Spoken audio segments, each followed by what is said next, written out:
like a newer luxury brand, can they afford to have the same pricing as a luxury brand like Louis Vuitton, who's been around for more than 100 years?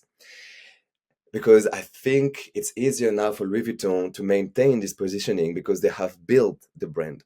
They have the awareness, they have the recognition from the customers. If tomorrow you create your own brand and no one knows about it and you put the price very high, people are going to be like, okay, how and why do you charge so much? So you'll have to educate the customer and you have to do a really hard work, and it's going to be difficult for you, but it's possible to justify the price point because you don't have the name.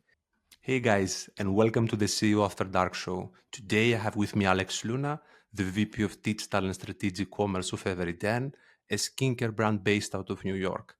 Alex is one of the most impressive people I've had the luck to work with. He has a decade of experience working with brands like Dior, and he has worked internationally in multicultural environments like Paris, New York, and London. I think it's going to be quite an interesting episode. Alex, thank you for taking the time. Do you mind Thanks, George. just introducing yourself in your own words? You made a really good intro already, so I'm gonna try to add to it.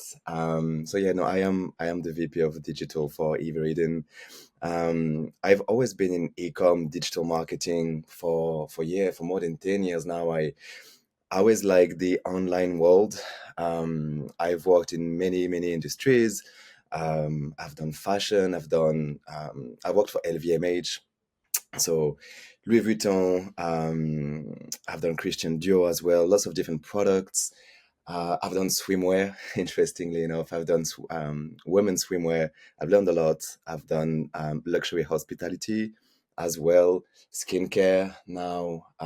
So I've done a few things, and I've worked a bit everywhere. I'm French. You can hear it. I'm born in Paris, born raised. You have a Uh, super expansive background, but how right. did all of this start? Like, what was kind of the day one in your journey?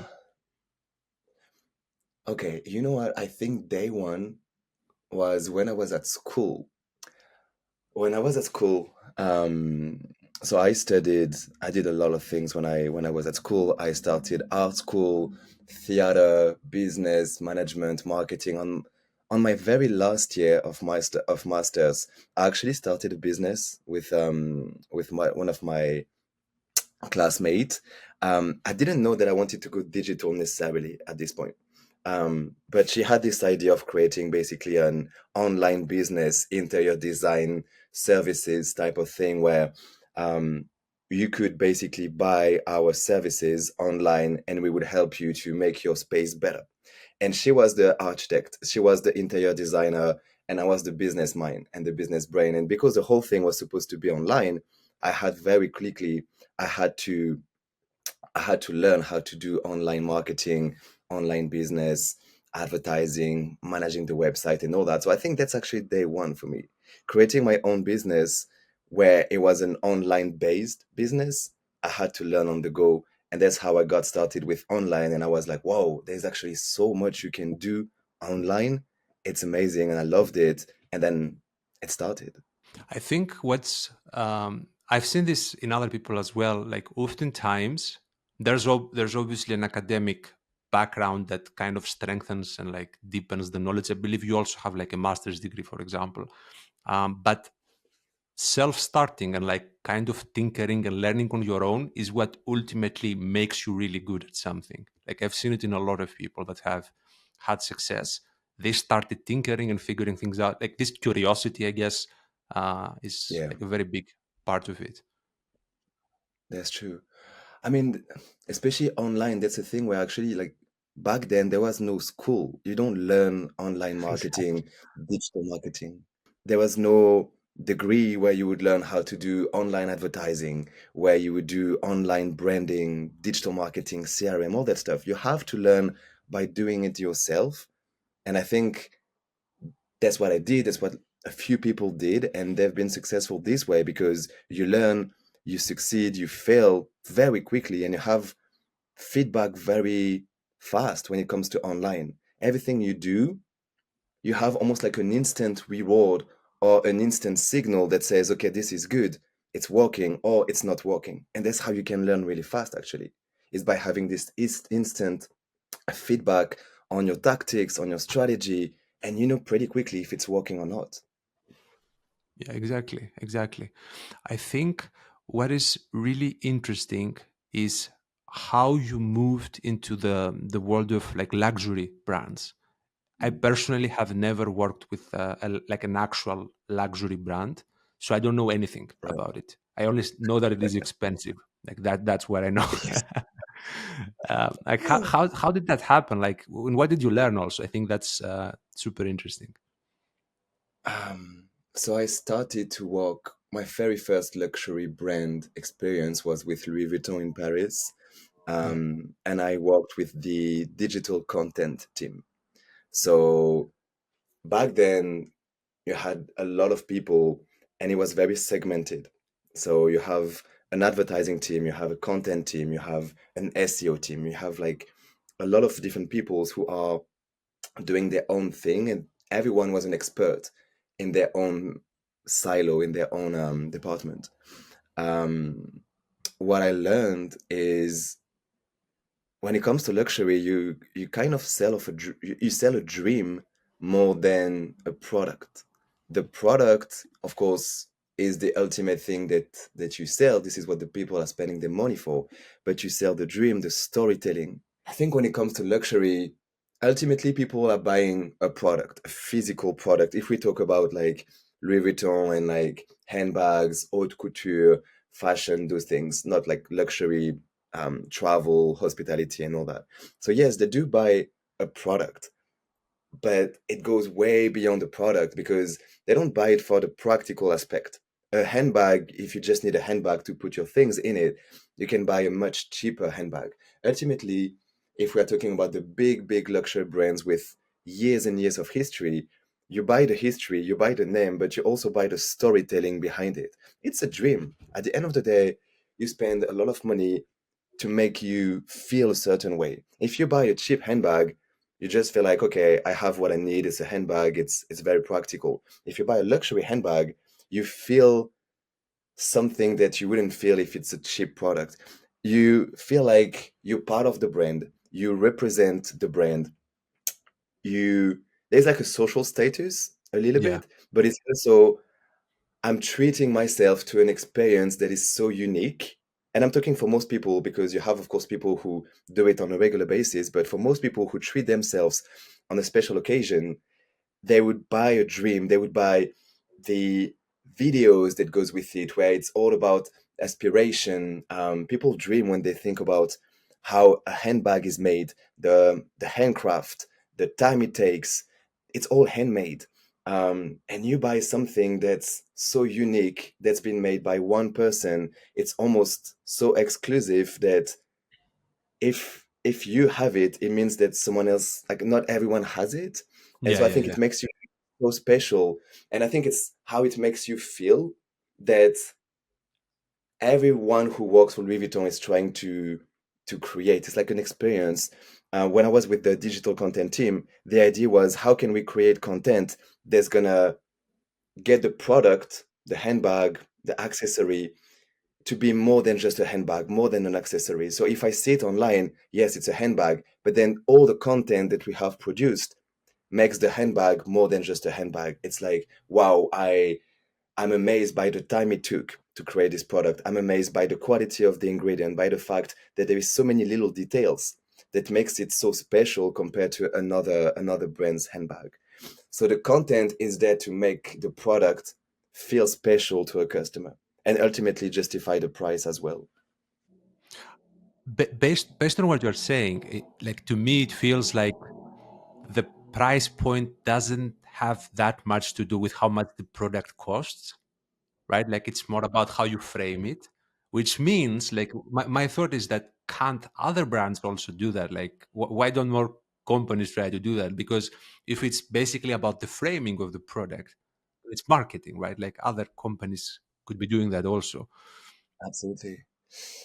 That's a good point. I think this may be a good segue to like a newer brand, like a newer luxury brand, can they afford to have the same pricing as a luxury brand like Louis Vuitton, who's been around for more than 100 years?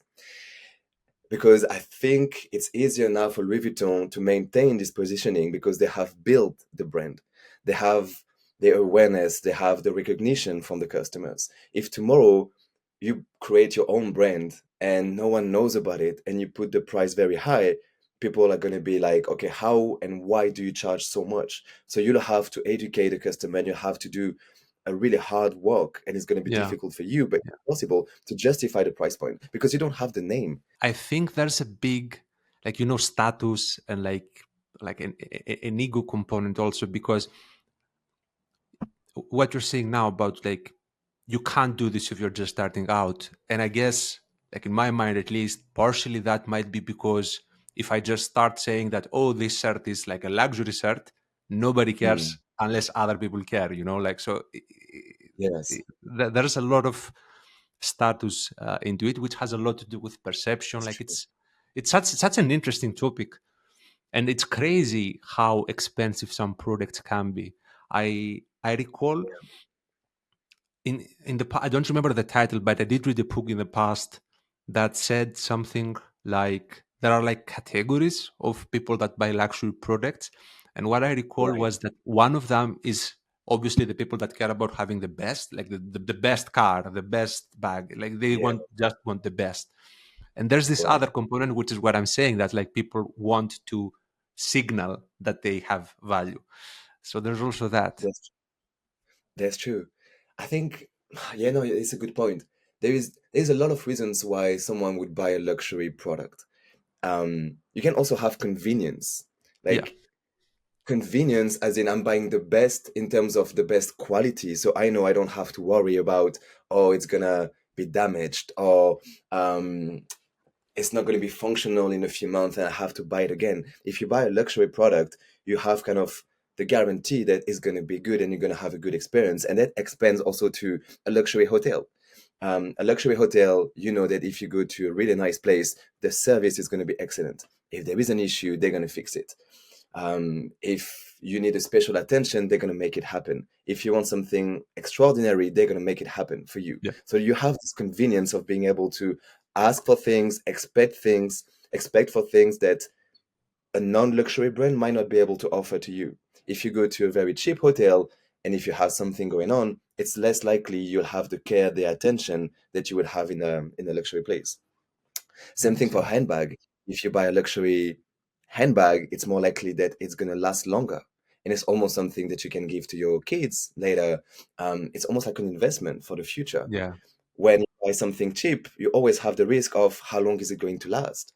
So the quality of the product is also something that people want to buy. It's almost like buying peace of mind for some customers. Like I don't have to worry about having to fight with the staff at the reception in my hotel if something is not going as planned. I don't have to worry about my handbag being damaged or or the leather being damaged after a few uses.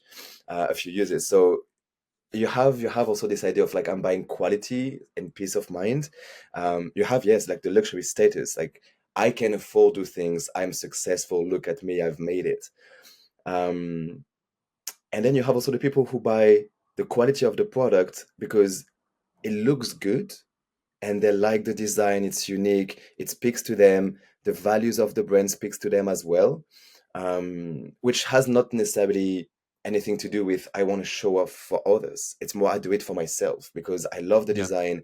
I love the aesthetic. I love the vision. I love the theme of the campaign.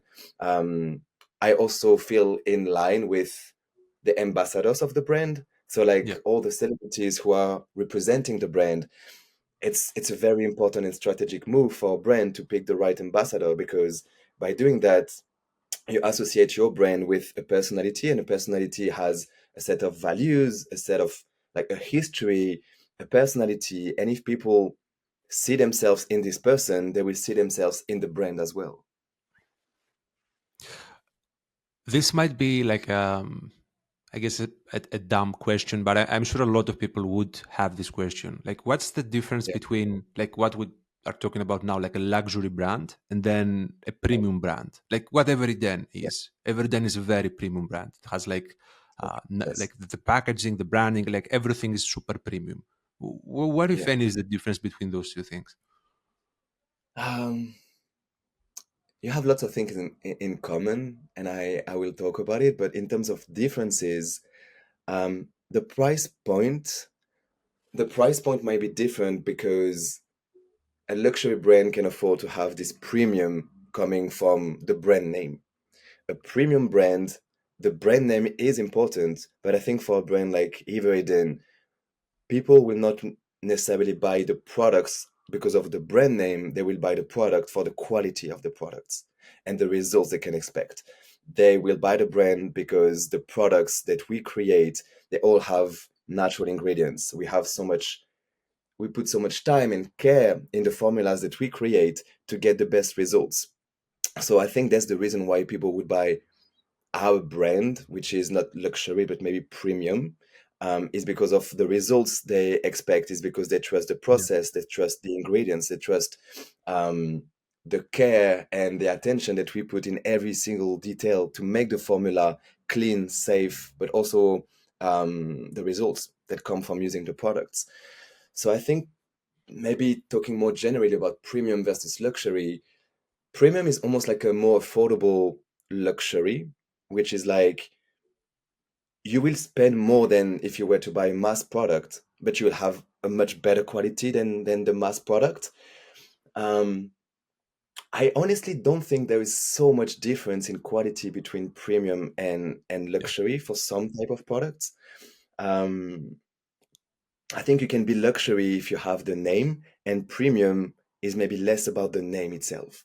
I would say maybe luxury is more about the name. So, like the reasons to buy a luxury brand might be more skewed towards the name. I'm buying the name of the brand, but premium, I will still pay a lot more than if I was buying a mass brand, but I will do it because I care more about the product and the quality of the product than the name of the brand. I recall when we first started working together, we did some surveys together, like to the customers, to the users. And what I want to call out here is that the feedback was extremely positive about the products, like abnormally positive, in a good way, abnormally, but unusually, let's say, positive. So I think people, like, there's this idea in like mostly performance marketers that like, oh, it's all about like how to convert users, etc. But I think there's also this branding slash product component that like actually get them results and have them be happy, that ultimately actually helps performance and it doesn't like take away from it. No, that's true. That's true. Ultimately, a beautiful product on the outside, if the core of the product isn't good, it's not gonna last. The brand is not gonna last. You can't have just a beautiful packaging, but then the product doesn't deliver the results. You can't have, and it's funny because, so like to follow my thought, basically, you can't have a product that on pictures look good, and then when you receive it, you feel like, oh, this is not what I thought I would get. And I'm thinking about Timu and like some very cheap retailers where you can get a lot of beautifully designed products that in appearance they look great, like wow, they're following all the trends of what looks great, what's an expensive product, and then you get it and it's very underwhelming. It's like, wait, but this is not what the photos look like. So you can also have this idea of like it looks great online and it's easy to cheat online, but then when you get the product, when you try to use it, it doesn't deliver. So I think you can look premium, but it doesn't necessarily mean that you are premium. Being premium is a lot of different things you have to get right. Is of course it has to look great, it has to deliver the results that you promise, and also it has to last over time. It's not just okay, the product was good for a month and then it broke or it doesn't work anymore. So there is this as well. But by the way, now that you mentioned Timu, I've never shopped from Timu, but I know a lot of people that have. And it's like very weird because there are some people that say the quality is good. So I don't really Yep. know that like do they mix them up just to confuse people and like get good reviews? Like I don't understand how some can be bad and some can be good. Like it's very weird. I I'm guilty. I have shopped on Timu. I was curious, and as an ecom guy, I was like, okay, I have to try it. And when you browse the website or the app, it's amazing the choice you have. You can almost spend hours on it, and I think they've done a pretty good job at increasing the engagement on the app. I think when it comes to quality, it kind of depends on what you buy. You can take a risk and buy like a piece of clothing, shoes. That would be maybe more risky to buy this from Timu. But if it's something just very practical, like I need a chalkboard, like you can't get it wrong. I mean, you can, but it's harder to get it wrong.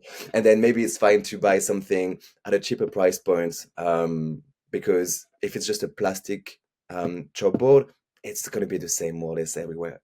But when it comes to like skincare, I'm seeing skincare on Timu, and I can tell you that I will never buy skincare on Don't do Timu that. because No, no, no.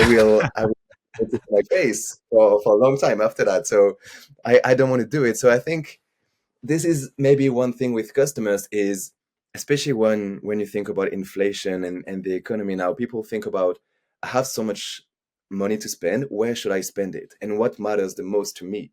And like a brand for us, like as Ivory, then when it's a family skincare, this is where you want the best for yourself and for your kids as well, Exactly. because that's something really important to you.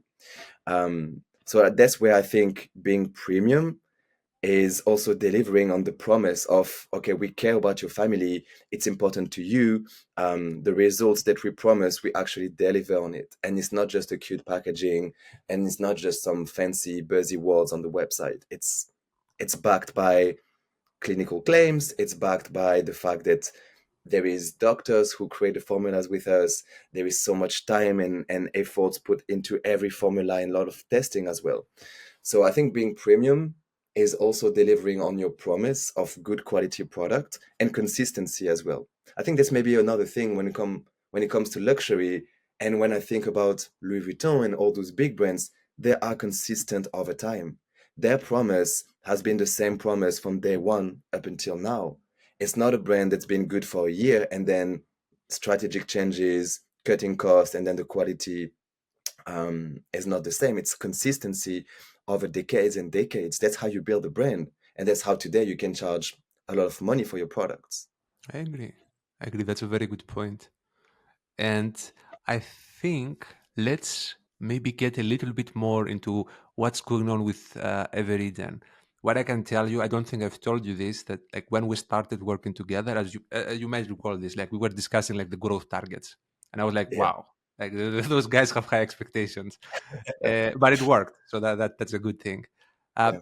what I find very interesting is this tension that I think exists between like hitting those super aggressive targets that you have, and they are very aggressive, and Yeah. also like avoiding the easy way of just send more discounts, which is like what people would do in most cases. In fact, like I've seen you like almost like veto discounts multiple times. Hey, like we're not going to do any other promotion at this period of time, and I find this really interesting. Like Mm. how do you balance those things? Because you have to report on the KPIs, obviously, but also you don't want to damage the brand.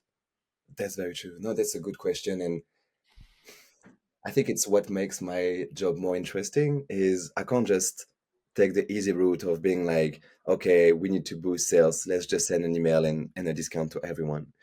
So it forces me and the rest of the team to be a little bit more creative when it comes to what we want to do to support the growth. Um, so for us, growth, and that's the case for a lot of D2C brands, is basically acquisition, so getting new customers, but also retention. And when you break down what you can do for acquisition, what you can do for retention, there's actually a lot of things that you can do that will not hurt your brand and that are not discount related.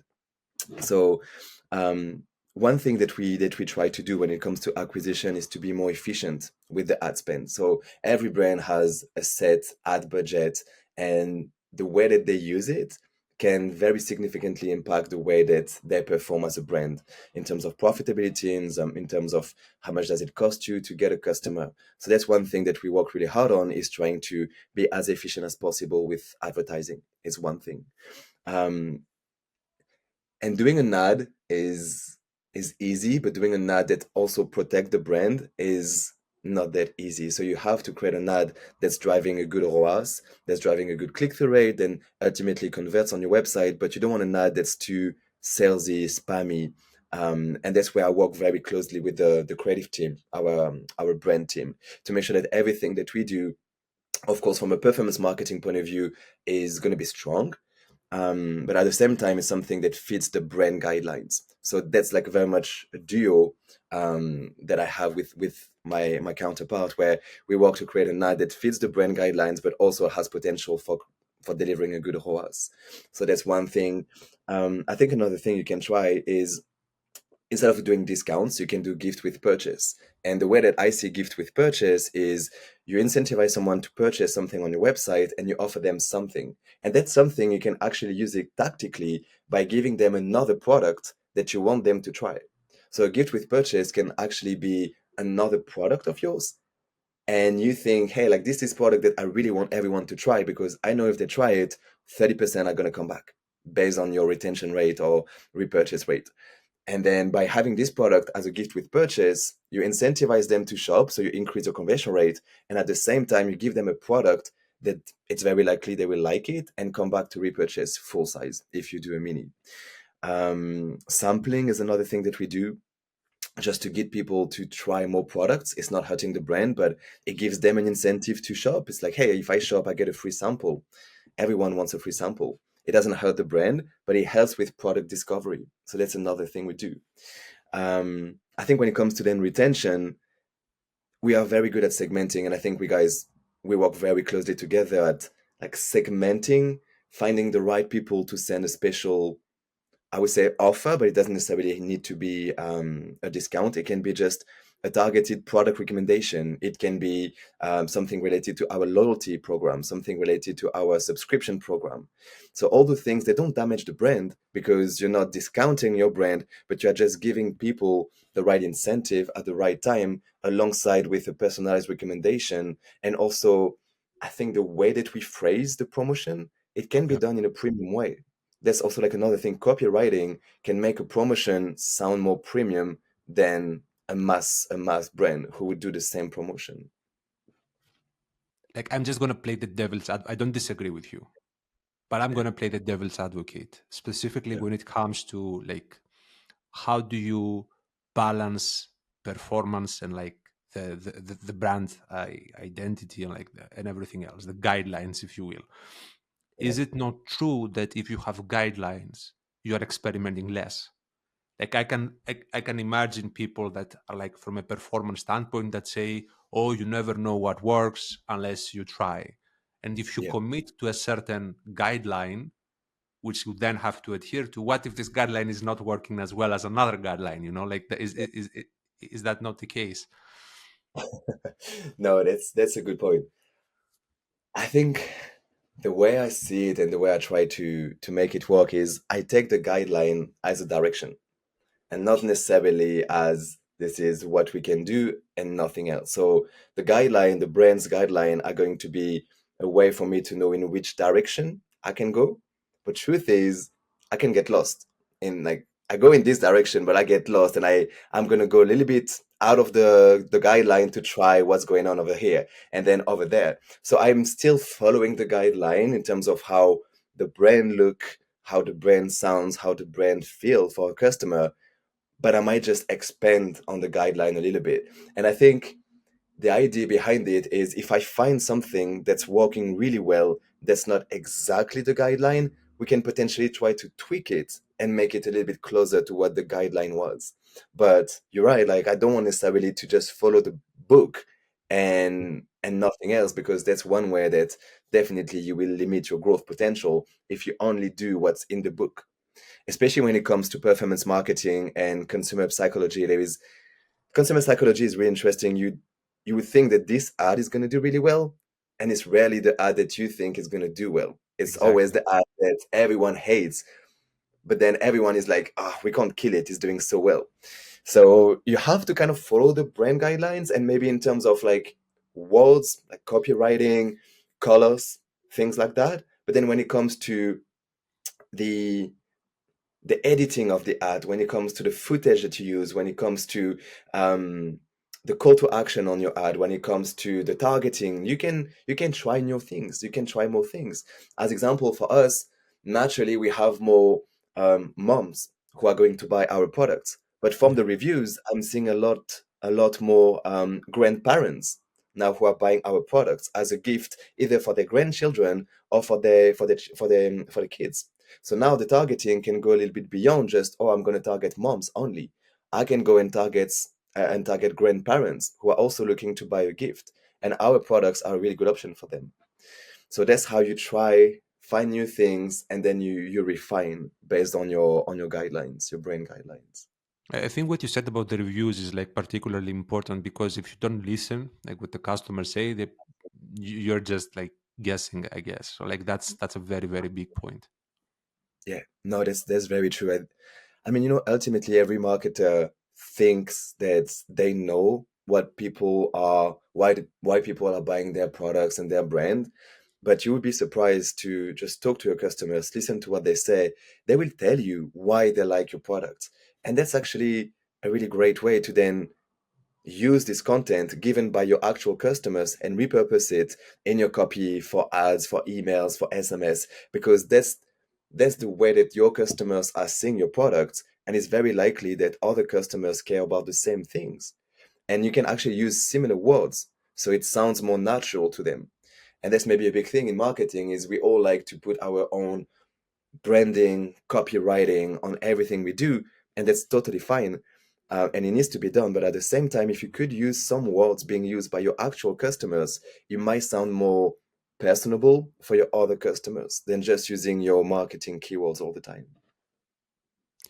I think based on the discussion we're having so far, it's clear that you're doing a lot of things at the same time. And I know I know for a fact that you're communicating with an insane number of people, like internally, external, like agency partners, like technology partners. Like it has to be pretty intense. Like I recall one period, like you wanted to take time off, and we're like, oh, I'm gonna take time off later. Oh, I'm gonna take time off later. Like, how do you manage everything? Like, how do you keep everybody, first of all, running smoothly, like everybody on the same page, and how can you yourself keep up with everything? Um, I think ultimately I'm trying to have fun. And I'm for real. I'm trying to have fun with what I do because I like what I do. I believe in what we do. I believe in the mission. I like the people that I work with. And what I try to do is with everyone that I engage, everyone that I work with, I'm trying to also build a work relationship that has a little bit of a personality to it. So I'm trying to also be personal with the people, of course, in a professional way, but we're all humans. We all have our own thing going on, and we all have the same goals. So I'm really treating everyone that I work with, internal, external people, as an extension of my team, especially when my team is pretty small. My internal team is pretty small, and everyone that I work with, I do see them as an extension of my team. So I treat them the same way that I would treat my team, which is by being a fair person, by being kind, by sharing. I'm trying to share as much as I can in terms of goals. So we are all on the same page. We are all accountable. I share updates as much as possible. Communication is key. If I want my partners to feel like they are part of my team, I have to treat them like they are my team. I need to give them the information that they need to do the best job. I need to share with them what's going on with the business. If there is any strategic change that we want to share with them, that we want to work with them on, I need to make sure that they know almost as much as I know about the business. So then they are accountable, they feel involved in it. And I think it makes the relationship smoother and more natural as well because we all make each other accountable for everything. And that helps getting the results. It helps having a better relationships with the people I work with. So I really try to do that with my team, with external partners. And then on a personal level, uh, this work-life balance thing, I think it's real. You have to find your own work-life balance because what's a good work-life balance for you might be different from what is good for me. Um, so for me, like the work-life balance is okay, I need to make sure that I have time every day to go to the gym, that I have time every day to maybe not be on my phone for a couple of hours. So that's my way to kind of detox from the day, and then being able every day to go back to it and come with the same positive energy. Do you train every day? Like really? No, I go 5 or 6 times a week. That's still Um, quite a lot. Oh my god. I know. It becomes an addiction, man. It becomes an addiction when you go gym, or like even running or any kind of exercise. It becomes an addiction, and I think it's not necessarily an addiction in terms of, oh, I need to get bigger and stronger and all that. It's more, it helps me to not think about work for a bit of Yeah. time, an hour every day. And then when I come back, I'm actually feeling a lot refreshed. I have new ideas and it keeps me going. And everyone has to find their own way to keep going. It can be spending time with your family, spending time with your kids, with your partner, with friends, traveling a little bit, exercising a little bit, meditating, reading, just doing something that takes your mind off work. So then when you come back to work, you're excited to actually work. Work can be fun, for real. It can be fun. Um, and but you have to find your way to make it fun. If you were to give some advice to people that would love to have like a similar career trajectory to you, like you've worked with big companies, you're now like in a very as senior as it gets, positioned in like a very strong brand. Like, what would you say? Like what could they do to perhaps try and like replicate some of the success that you've had? Try to get technical in what you want to do, as in, don't be afraid to get your hands dirty, roll up your sleeves, actually do the work that your team in the future will do. So then you can better understand your team. So be very curious, try a lot of things. Don't be scared to do the dirty work, the work that you might find boring or not as sexy or exciting. We all have dreams of what we want our career to be, who we want to be in 3 years, 5 years, 10 years. But the now defines what you'll be able to do in 3 years. So, as example for like digital, knowing how to run a Facebook ad campaign, being actually in Facebook Ads Manager is not something that every manager or director has done. But then it's really difficult for someone to manage a team of people who are doing a work that you haven't done in the past. Same thing, like working in retail, being actually on the floor, engaging with customers, seeing how people shop on the floor, in a store, that can help you to better understand customer psychology, what they're looking for, how they browse, how they look around, what's important to them, the questions they ask. It also train you to be a little bit more resilient. I think we all need to be resilient as professionals, and there's different ways to build your resilience, but doing the dirty work, doing the work that's less exciting, the work that maybe you don't aspire to do your whole life, it actually can help you build your technical skills, your leadership skills, better understand the customer psychology and behavior. So I would just say, be curious, don't be afraid to do the work that doesn't appeal to you today because it's not what you want to do tomorrow. But to be able to do what you want to do tomorrow, you have to do it today. I And that's what I've tried.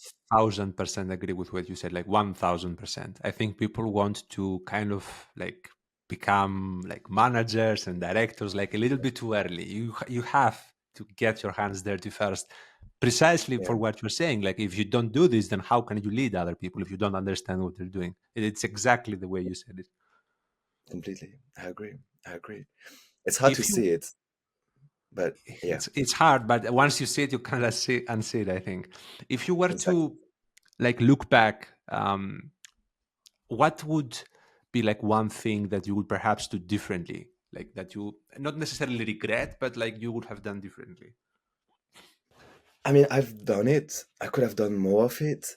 Um, I think it's trying different experiences, like going even broader to really know what you want to do.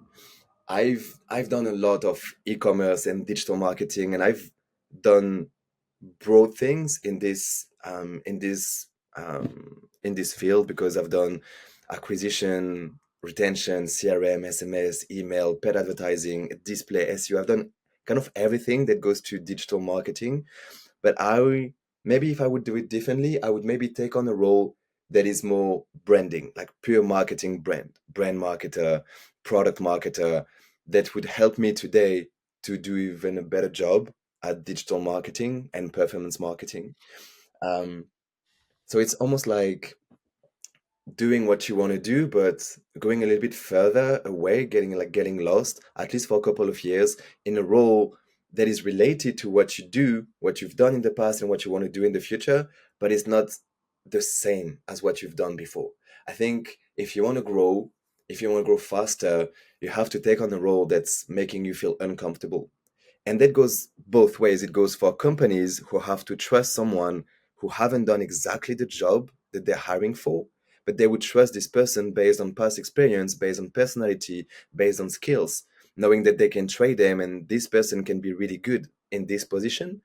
And it's also the candidate who has to be brave enough to say, hey, I've done this in the past. Now I want to do something a little bit different.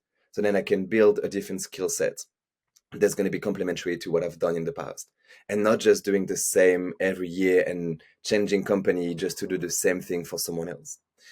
Um, and I'm That's thinking good for advice. everyone who's thinking like, I want to build my business. It seems like the dream thing, like, oh, my own boss, I'm going to make a lot of money, I'm going to be successful and all that stuff. Founders, and you know it, and I work with my founders and I sit every day working with them. You end up doing things that you've never done in the past every single day. So there is no book to become a founder or CEO. You will do things that you didn't know that you would have to do.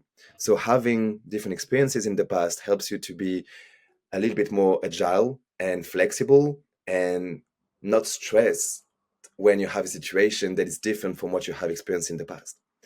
And that comes from having a million different experiences that goes in the same direction, but they are all complementary from each other, and they make you a better professional, someone who can lead a team better, someone who can get the job done better, someone who can think and find solutions creatively because they have been exposed to different situations.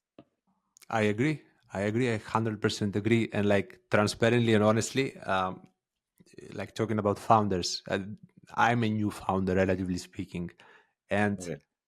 for like a long time, my work life was basically doing things I've never done before, again and again and again and again and again. But looking back, the amount of growth that I have experienced is like incredible. So I totally agree with you again that you have to be exposing yourself to new things, whether that's like a new role that's complementary or like even like a hobby, I guess. Like it's not about work necessarily, it's like about life almost, that Completely. you need to kind of resist the urge to be comfortable and like do the same thing, like, oh, I do this and that and then I go and sleep. No, you have to be pushing Yeah, yourself and putting yourself out there. And I think completely. that's the number one way ultimately to have I agree. also an interesting life. It's not just about success, it's having an interesting life, like you've done something that's interesting. Completely. And that's one way to also fight burnout. Burnout, I mean, you hear about burnout everywhere. Great great people, great professionals can experience burnout if they don't have anything else outside of work. And there is this hustle culture of, I need to work every single day, I need like no days off, work 24/7, work. And that's okay for like a period of time, a short period of time, if you have to build up something, yourself, your business. But long term, I don't think it's sustainable, because you will just not find the excitement that you had at the beginning for what you're doing, and then your performance, your results are gonna decrease, and you're not gonna be able to perform at the same level as before. And it's not because you're not good enough, it's just because mentally and physically you cannot continue. You have to feed yourself with external things that bring you joy, that brings you a sort of curiosity as well, that feed your curiosity. Then you can come back and do your best job. But this hustle culture, I think we forget to say that to be a good professional, you have to have an interesting life that makes you happy outside of your work. And you can use your identity outside of work to feed your identity at work, your performance at work, to have Yeah. new ideas, especially as you get into like more director CEO roles where you have to think outside the box every day. It's been awesome to have you with me, Alex. Like, if someone wants to contact you, like, what's kind of like the best way to connect? LinkedIn.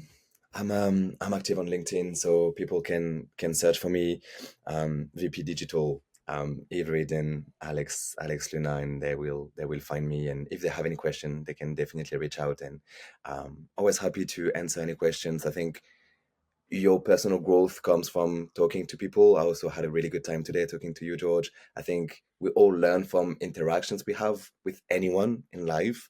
So I'm always very open to talk to anyone and have interesting chats about life in general and work and everything.